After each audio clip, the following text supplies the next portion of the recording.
Madame, Monsieur, bonsoir et bienvenue à votre magazine Ça fait l'actualité. Le sommet économique Africa CEO Forum, le rendez-vous des chefs d'entreprise, des investisseurs, des décideurs.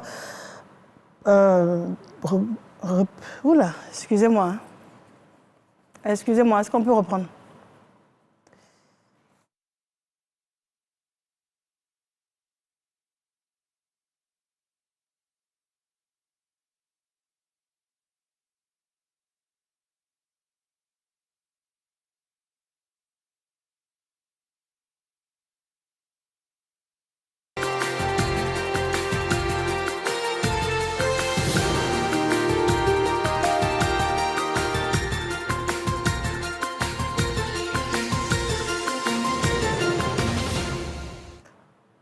Madame, Monsieur, bonsoir et bienvenue à votre magazine Ça fait l'actualité.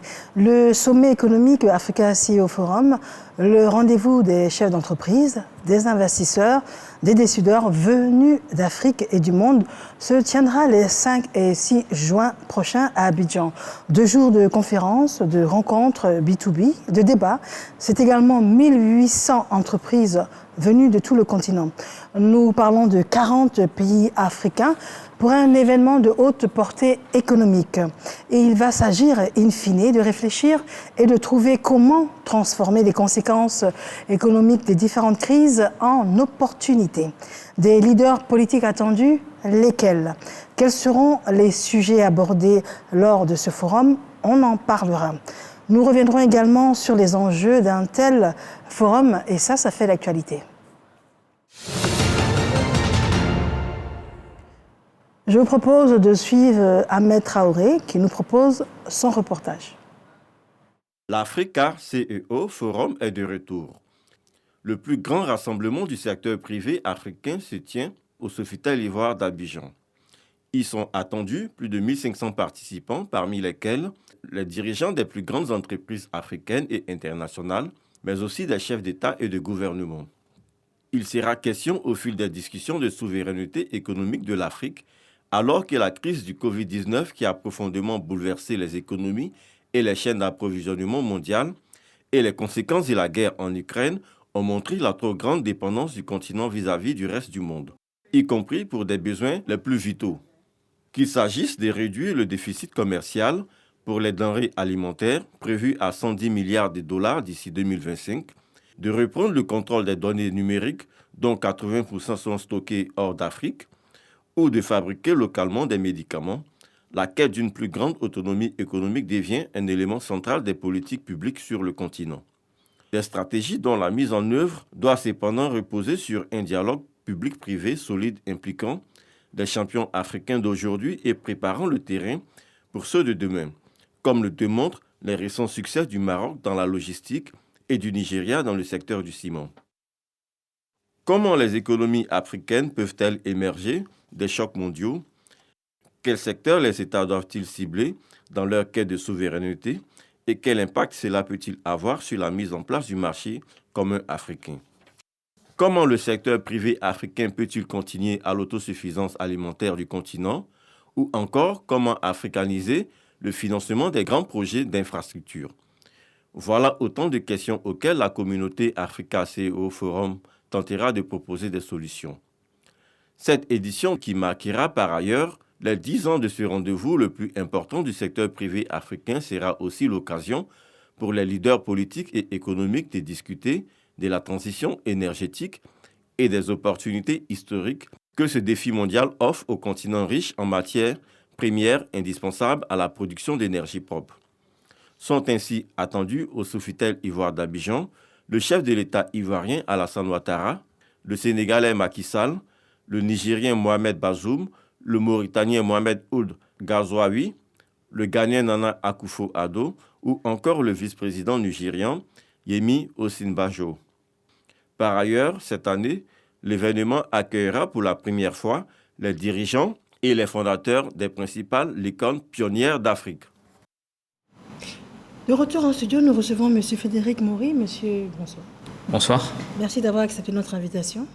Merci à vous de m'avoir invité. Je vous en prie. Vous êtes directeur général délégué de l'Africa CEO Forum. Et parallèlement, vous êtes directeur général délégué des activités événementielles de Jeune Afrique Media Group. Est-ce à dire que repose sur vos épaules l'organisation de tout cet événement-là, qui est une initiative de Jeune Afrique Media Group? Alors on va dire que j'ai la chance et le plaisir de piloter les activités événementielles du groupe, notamment l'Africa CEO Forum. Mais c'est un travail d'équipe, évidemment, pas du tout un one-man show. Il y a toute l'année une quinzaine de personnes et puis pendant l'événement, plus de 100 voire 200 personnes qui travaillent sur cet événement. Donc je suis un modeste chef d'orchestre, on va dire. Un modeste, vous l'avez précisé, modeste. Alors, cet événement est un événement donc, qui a lieu en Côte d'Ivoire et c'est la 4e fois que cet événement a lieu en Côte d'Ivoire sur 5 éditions. C'est la 4e édition en Côte d'Ivoire, donc le 5 et 6 juin. On a failli en avoir une 5e qui était en 2020, puisqu'on devait le faire ici au moment du Covid. On avait dû malheureusement annuler l'édition de 2020 une semaine avant en raison de la crise sanitaire. Donc on est très contents. On a une vraie fidélité avec ce pays. On a fait nos premiers événements en Suisse quand on a lancé l'événement. Et quand on est venu en Afrique, on est venu directement en Côte d'Ivoire. Et depuis, donc, on a fait, ce sera notre 4e édition. Et on a fait aussi une édition à Kigali, au Rwanda. Et pourquoi la Côte d'Ivoire ? Pourquoi la Côte d'Ivoire ? Alors d'abord parce que c'est un pays que j'aime beaucoup, mais ce n'est pas la seule raison évidemment, et que le groupe aussi, Jeune Afrique, de manière générale, aime beaucoup, avec un attachement assez profond du groupe en ce pays. Ensuite, il faut savoir que pour organiser un événement d'une telle ampleur, parce que là on parle quand même de, entre samedi, dimanche, vous avez 1500 personnes qui arrivent de 70 pays à travers le monde. Donc pour organiser un tel événement, il faut un lieu pour l'accueillir. Et en Afrique, il y en a assez peu de lieux suffisamment grands pour accueillir un événement comme ça. Il faut aussi suffisamment de compagnies aériennes qui vous amènent ces gens de 70 pays. Et il faut aussi la capacité hôtelière pour le faire. Et ces 3 choses sont réunies à Abidjan. Et puis en plus de ça, évidemment, on a un partenariat et un soutien de l'État ivoirien qui nous permet de garantir la meilleure qualité d'accueil et évidemment la sécurité la plus importante pour nos participants. D'accord. Alors, Africa CEO Forum, de quel genre d'événement parlons-nous ? Quels sont les objectifs ? Alors, c'est un événement, ce qu'on appelle un événement business, c'est-à-dire c'est un événement qui est réservé et dédié aux entrepreneurs, aux décideurs, aux dirigeants de grandes entreprises africaines. Quand il a été créé en 2012, donc c'était il y a 11 ans maintenant, par Amir Ben Yamed, le directeur général du groupe Jeune Afrique. L'idée, c'était que la croissance africaine était forte, mais il fallait absolument développer le secteur privé davantage. On considérait que le secteur privé n'avait pas une place assez forte sur le continent. Depuis, ça a beaucoup changé. Le forum essaye d'accompagner cette tendance chaque année en faisant se rencontrer les dirigeants des grandes entreprises africaines à travers de tous les pays du continent. On a des gens qui viennent du Zimbabwe, de la Zambie, de la Namibie, de l'Égypte, du Maroc, de partout, et de l'international, et également les décideurs politiques. Donc l'objectif d'un événement comme ça, c'est de générer des opportunités économiques et des opportunités d'affaires, c'est ça qui est important, de permettre aux gens de débattre des sujets qui sont importants pour l'avenir de leur secteur ou pour l'avenir de leur pays, l'avenir économique évidemment. Voilà, c'est grosso modo les objectifs. Ouais. Alors, 2016 a été la première édition. En 2016. À Abidjan, oui, tout à fait. Abidjan, oui. Oui. Abidjan en 2016. Oui. Alors, nous sommes en 2023. Si vous deviez nous décrire l'évolution de cet événement-là, ce serait lequel ?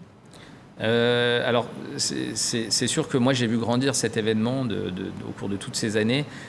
Et on a certains de nos participants étaient là déjà à la première édition. Ce seraient eux qui en témoigneraient le mieux. Cet événement qui, au début, était beaucoup plus petit que ce qu'il n'est aujourd'hui. La première édition, on avait 400 personnes. Aujourd'hui, on a 1800 personnes, on va avoir plus de 1800 personnes, donc c'est un événement qui a énormément augmenté de taille. Et puis surtout au début, c'était assez pionnier, il y avait peu d'événements de ce genre-là, aujourd'hui il y en a beaucoup plus, mais la vraie satisfaction, c'est que nos participants, nos partenaires, nos participants sont fidèles chaque année, continuent à revenir et finalement à être tous les ans là, ce qui est la preuve essentielle du succès d'un événement. Alors, on parle de 1500 entreprises. On parle de 1800 participants. 1800 participants, voilà, exactement. C'est pas 1800 entreprises. C'est pas tout à fait la même chose, non. Mais sachant qu'on limite le nombre de personnes par entreprise. Donc on va dire qu'il y a peut-être 1000 entreprises qui sont représentées à peu près. Ouais. D'accord. Oui. Et comment s'effectue le choix, la sélection des entreprises ? Alors c'est un travail sur lequel on passe beaucoup de temps parce que c'est important pour nous qu'à cet événement, les gens trouvent leur alter ego, leur équivalent en fait. Et qu'un CEO, un dirigeant d'un grand groupe du Burkina Faso puisse rencontrer le dirigeant d'un grand groupe marocain ou d'un grand groupe tanzanien. Et donc on passe du temps à sélectionner les gens. Donc les gens s'inscrivent sur notre portail ou manifestent leur intérêt à venir et on sélectionne à peu près une personne sur deux. Donc il y a plus de la moitié des gens qui ne peuvent pas accéder à l'événement parce qu'on veut que ce soit vraiment les dirigeants et les leaders du secteur privé et des grandes entreprises africaines qui soient là. D'accord, donc vous faites une espèce d'interconnexion. Oui, tout à fait. C'est un peu le concept, c'est un peu le principe. Oui, tout à fait. Pendant l'événement, alors on veille à des équilibres. Déjà, on veille à des équilibres sectoriels et géographiques. C'est-à-dire que c'est un événement panafricain et c'est un événement multisectoriel. Donc on fait attention à ce qu'on n'ait pas trop de personnes du même pays. Évidemment, il y aura beaucoup d'Ivoiriens, ça c'est normal, on est en Côte d'Ivoire, mais vous allez avoir des gens qui viennent de tous les pays. Donc on veille à un équilibre sectoriel, géographique, et on veille aussi à un équilibre sectoriel qui est des gens de la finance, qui est des gens des télécoms, qui est des gens des mines, du pétrole, de tous les grands secteurs d'activité économique en Afrique, et qui viennent se rencontrer et discuter pendant 2 jours. À l'intérieur de l'événement, il y a évidemment des conférences, il y a des salles de conférences, mais il y a aussi ce qu'on appelle des lounges, c'est-à-dire des salles où les gens peuvent se rencontrer, discuter, signer des deals, parler de projets ensemble.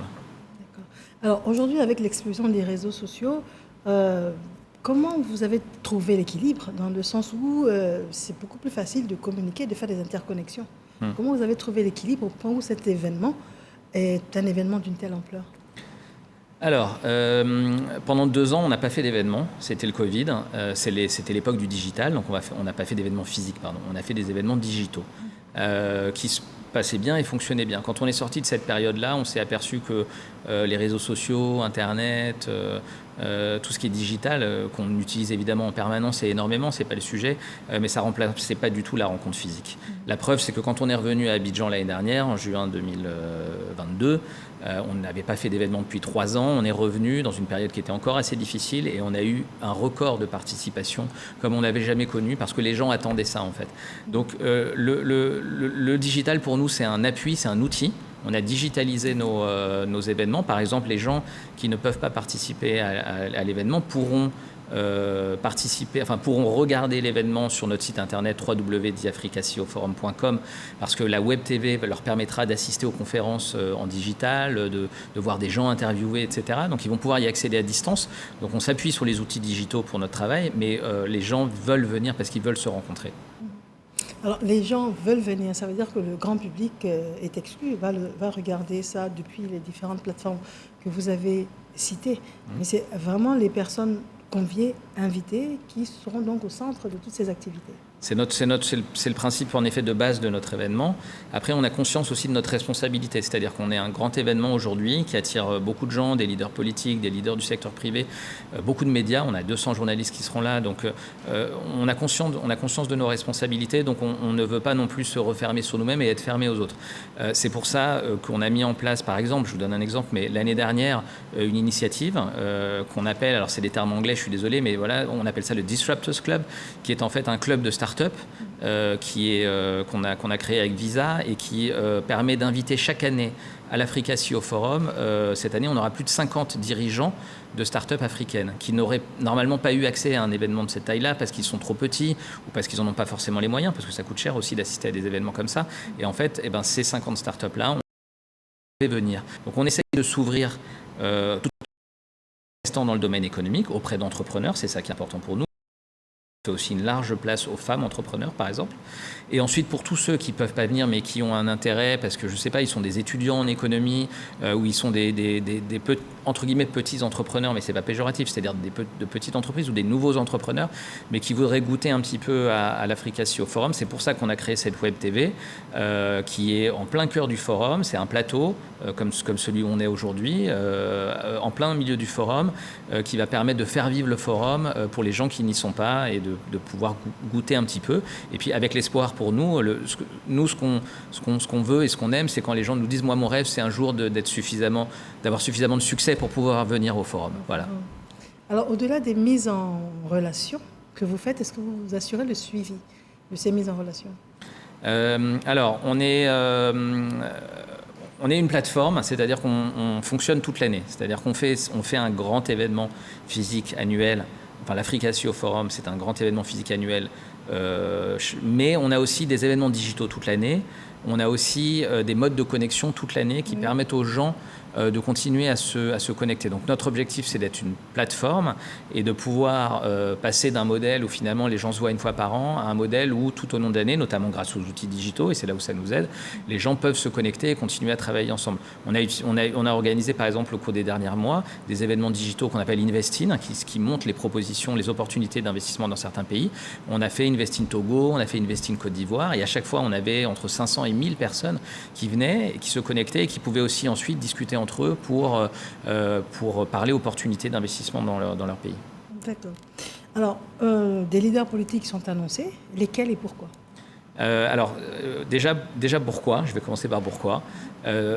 Puisque la genèse et l'identité de cet événement, c'est le secteur privé.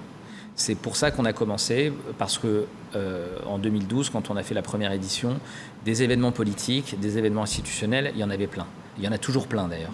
Il y en a constamment avec des grands leaders politiques, des grands leaders institutionnels. Et nous, ce qu'on voulait, c'était créer un événement différent, qui soit centré sur des gens qu'on voit moins, mais qui ont un impact au quotidien, alors comme les leaders politiques évidemment, mais qui ont un impact différent parce qu'ils créent des emplois, parce qu'ils investissent, parce qu'ils prennent des risques. Et on voulait mettre la lumière sur ces gens-là, et c'est ce qu'on fait et qu'on continue à faire depuis 11 ans maintenant.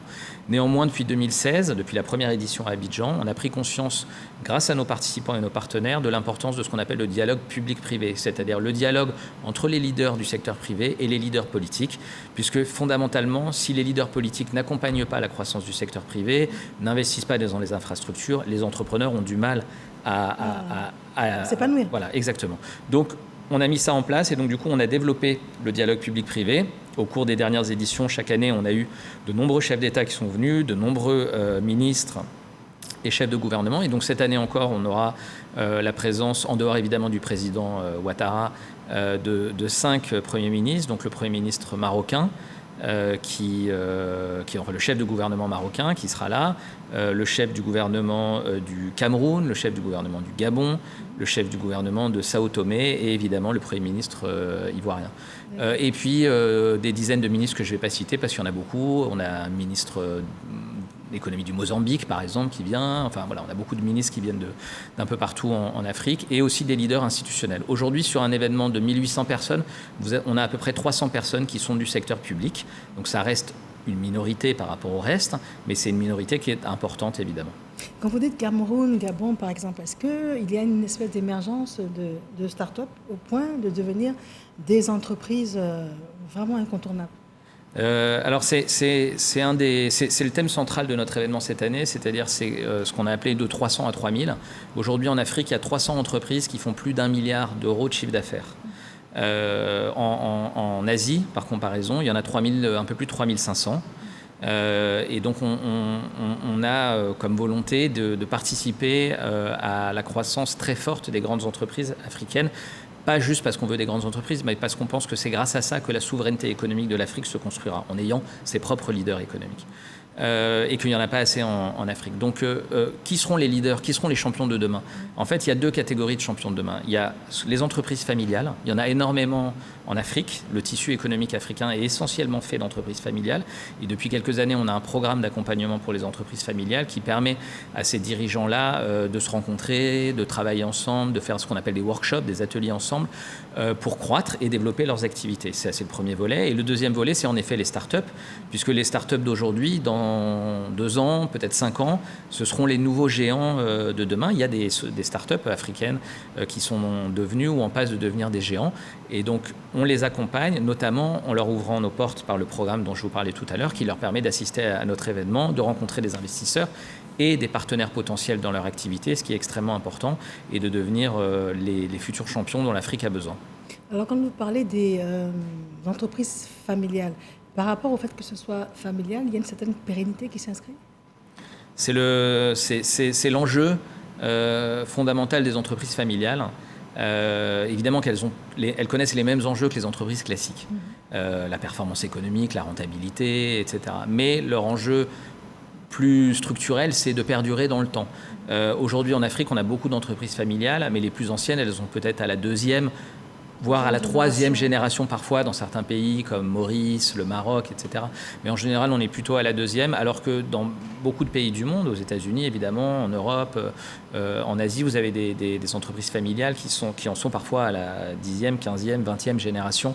Et c'est extrêmement compliqué de perdurer dans le temps parce qu'il faut à la fois être performant économiquement, mais il faut aussi arriver à stabiliser la famille autour de l'entreprise. Et ça, c'est un enjeu clé.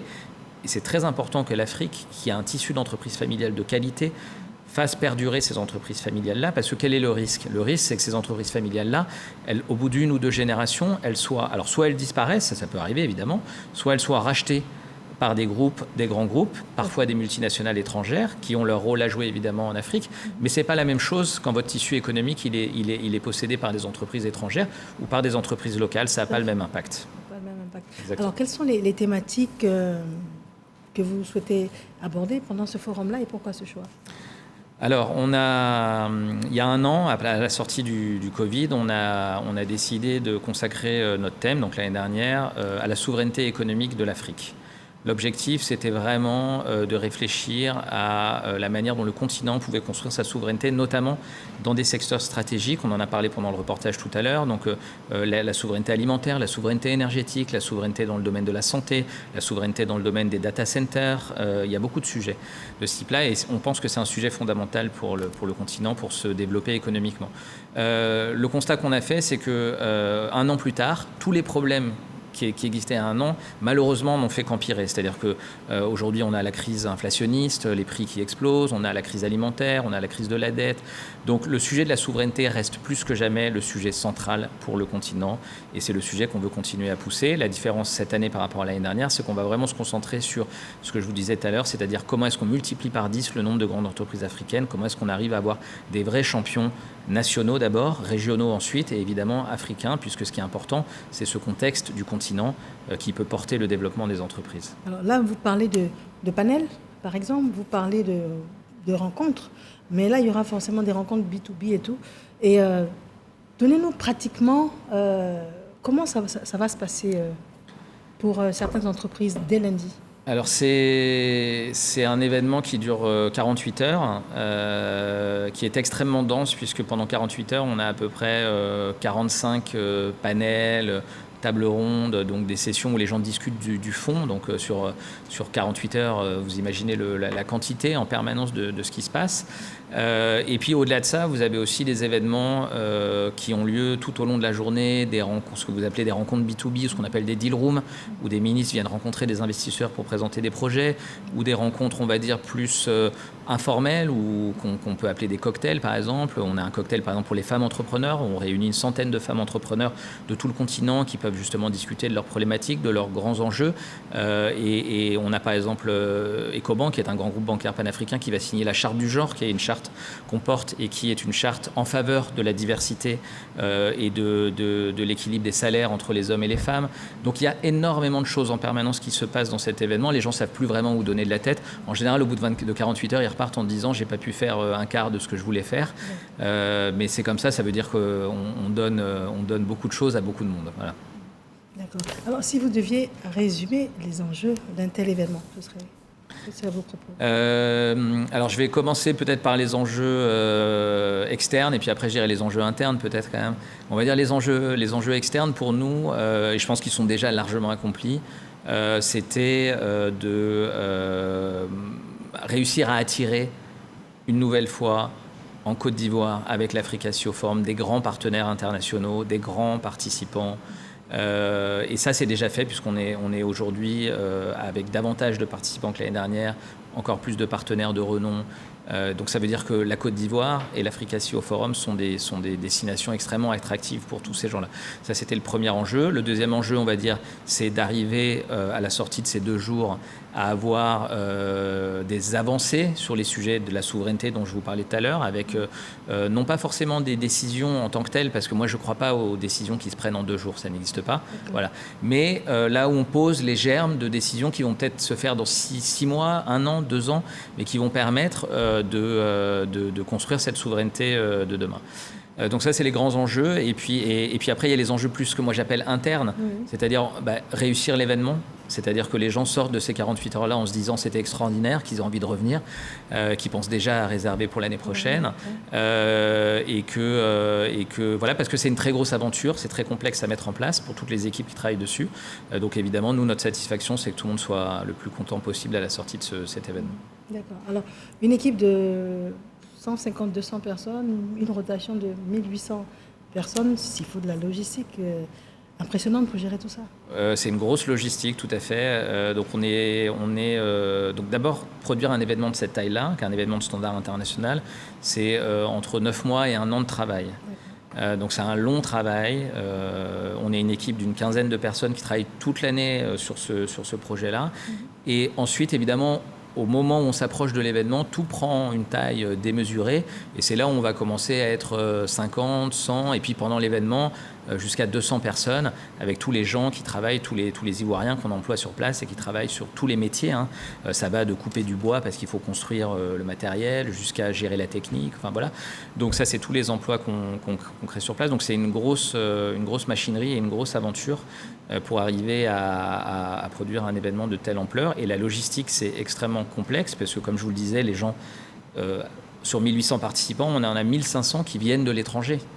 Voilà, donc, et tous ces gens-là, ils vont arriver entre samedi et dimanche, en 2 jours. Et pendant 2 jours, il faut on organise nous-mêmes toute la logistique pour faire venir ces gens de l'aéroport jusqu'aux hôtels, des hôtels jusqu'au lieu de l'événement. Et ça, c'est notre métier d'organisateur d'événements. D'accord. Alors, vous nous rappelez comment vous joindre pour le grand public, comment suivre tout cela de loin? Oui, c'est important. Je vous remercie de poser cette question parce que c'est important pour moi que les gens qui ne sont pas forcément sur l'événement puissent accéder quand même à l'événement via les outils digitaux. Donc sur le site de l'Africa CEO Forum, qui est donc www.africaceoforum.com. Ils trouveront à partir de lundi matin à 8h la Web TV. Il y aura une émission d'accueil avec 2 personnalités et ensuite la cérémonie d'ouverture qui sera diffusée et pendant 2 jours des interviews, des panels, plein de choses donc, sur cette Web TV qui pourront consulter à partir de lundi 8h. Je vous remercie infiniment. C'est moi qui vous remercie. D'avoir donné toutes ces informations sur notre plateau. Je le rappelle, M. Frédéric Maury, directeur général délégué de l'Africa CEO Forum, directeur général délégué des activités événementielles Jeune Afrique Media Group. Merci beaucoup. Infiniment merci de nous avoir suivis et bonsoir.